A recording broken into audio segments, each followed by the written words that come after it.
বিসমিল্লাহির রহমানির রহিম। ওয়াতাসিমু বিহাবলিল্লাহি জামিআ ওয়ালা তাফাররাকু ওয়াজকুরু নি'মাতিল্লাহি আলাইকুম। সাদাকাল্লাহুল আলিয়্যুল আযীম ওয়া সাদাকা রাসূলুহুন নবিয়্যুল কারীম। মুআজ্জাজ মুহতারাম বেরাদান ইসলাম ও আশিকান আহলে বায়াত রাসূল সাল্লাল্লাহু আলাইহি ওয়া আলিহি ওয়া বারাক ওয়া সাল্লাম।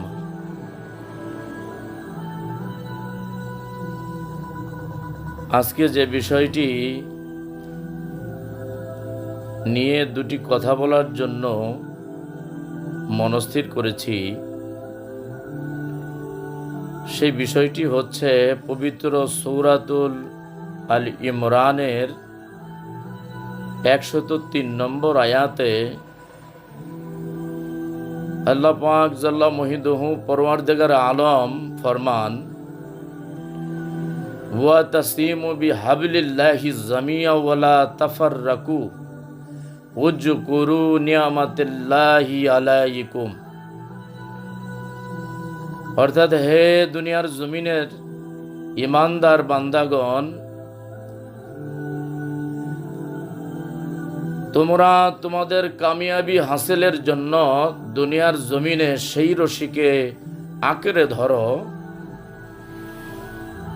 যেই রশির মধ্যে আমি আল্লাহ পাকের তরফ থেকে উযকুরু নি'মাতিল্লাহি আলাইকুম, তোমাদের জন্য পরিত্রাণের নেয়ামতের বিধান রহিয়াছে।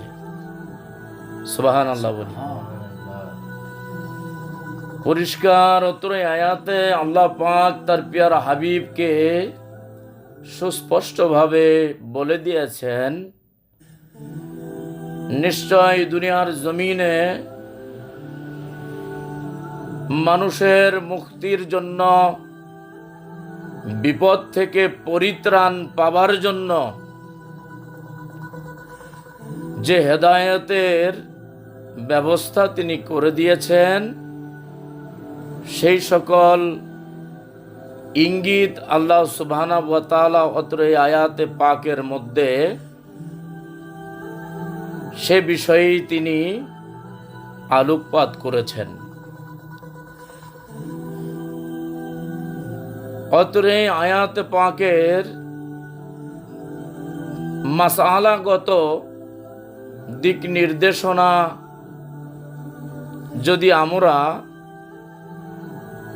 ব্যাখ্যা করতে যাই, পিয়ারা হাবিব দুনিয়া ও আখিরাতের বাদশা নবী মুহাম্মদুর রাসূলুল্লাহ সাল্লাল্লাহু আলাইহি ওয়াসাল্লাম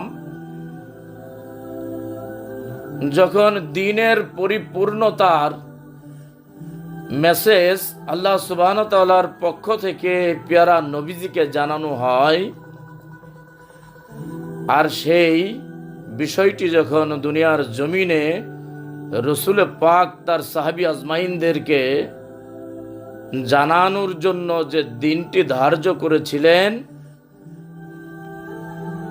সেই দিনটি হচ্ছে ইসলামের ইতিহাসে বিদায়ী হজের সুমহান যে ভাষণটি দিয়েছিলেন পিয়ারা নবীজি, সেই ভাষণের মধ্যে সুস্পষ্টভাবে উম্মতে মুহাম্মাদি তথা রসুল পাকের যত আসহাবগণ ছিলেন তাদেরকে সেদিন সেই 10ই জিলহজ্জে হজ্জে বিদার মধ্য দিয়ে আল্লাহ সুবহানাহু ওয়া তাআলা তার সমগ্র উম্মতদেরকে সুস্পষ্টভাবে জানিয়ে দিয়েছেন, আনা খতামুন নবী লা আন-নবী বাদি, আমি শেষ নবী, আমার পরবর্তী দুনিয়ার জমিনে কেউ নবুয়ত নিয়ে দুনিয়ার জমিনে কোনো নবী আর আসবেন না। আমাকেই শেষ নবী হিসেবে আল্লাহ সুবহানাহু ওয়া তাআলা অবতার করেছেন। সুবহানাল্লাহ। অত্র আয়াতে আল্লাহ পাকের কুরআনুল হাকিমের ফয়সালা যদি কেউ আমার ইত্তেবা করতে চাও তাহলে আমার নবী পাকের ইত্তেবা তথা অনুসরণ করো। সুবহানাল্লাহ। আতিউল্লাহি ওয়া আতিউর রাসূল। অত্র আয়াতে আল্লাহ পাক সুস্পষ্টভাবে বলে দিলেন, যদি কেউ আমার অনুকরণ করতে চাও তাহলে আমার পেয়ারা হাবিব সাল্লাল্লাহু আলাইহি সাল্লামের অনুকরণই হবে আমি আল্লাহর অনুসরণ এবং অনুকরণ।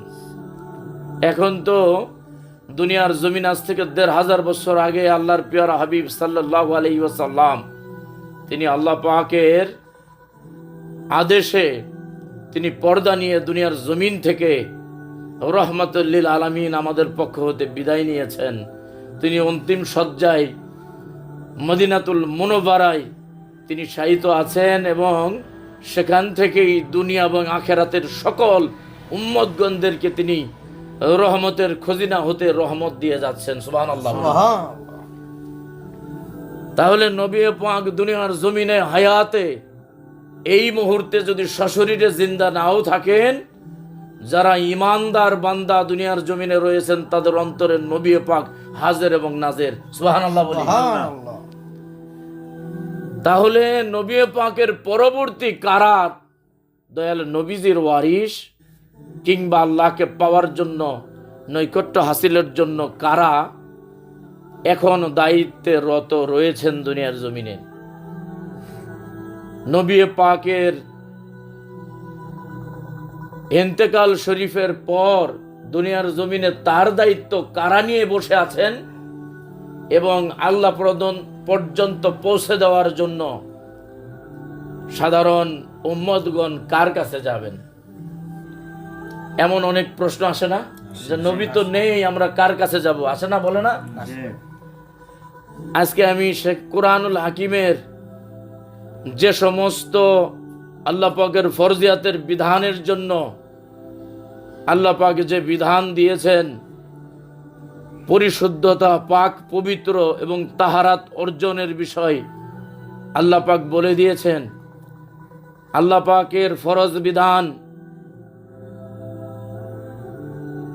পালনের জন্য সর্বপ্রথম পাক হওয়া শর্ত। তার জন্য আমরা সাধারণত ওযুর মাধ্যমে, গোসলের মাধ্যমে আমরা তাহারাত তথা পবিত্রতা অর্জন করি, ঠিক না বেঠি? এখন দুনিয়ার জমিনে যে কোনো একটি সমস্যার কারণে আমরা ওযু করি পানির মাধ্যমে, পানি পাওয়া যাচ্ছে না, রাজ্যের কোথাও, দেশের কোথাও পানি সংকট, পানি পাওয়া যাচ্ছে না, এই মুহূর্তে আল্লাহ পাকের বিধানকে আমরা কায়েম করব কিসের দ্বারা?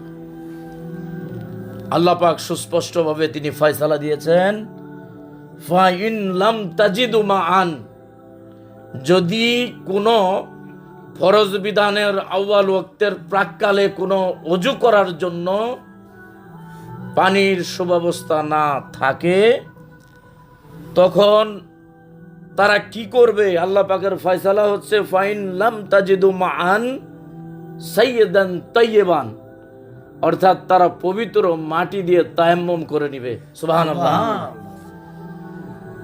এখানে ওযুর জন্য, পবিত্রতার জন্য পানি শর্ত। যদি পানি না পাওয়া যায় তাহলে পানি হচ্ছে আসল।